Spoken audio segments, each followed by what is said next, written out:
আব্দুল মুনিম সুম্বা চিরকুট, যিনি যুক্তরাষ্ট্রের কেন্টাকিতে একটি ইসলামিক স্কুলের প্রিন্সিপাল ছিলেন।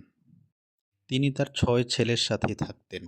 তার ছোট ছেলে সালাউদ্দিন চিকমো নিজের পড়াশোনার খরচ চালানোর জন্য একটি পিৎজা ডেলিভারির কাজ করতেন।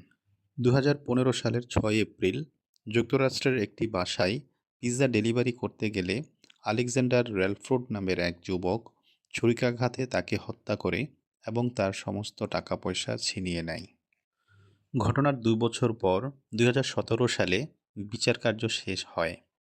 কোর্টে বিচারকার্য শুনানোর আগে বিচারক সালাউদ্দিনের বাবা আব্দুল মোনেমকে কিছু বলতে বলেন। তখন আব্দুল মনিম কোর্টের সবাইকে অবাক করে দিয়ে বলেন, আমি আমার ছেলেকে অত্যন্ত সুশিক্ষা দিয়ে বড় করেছি। এখন যদি আমার ছেলে এখানে থাকতেন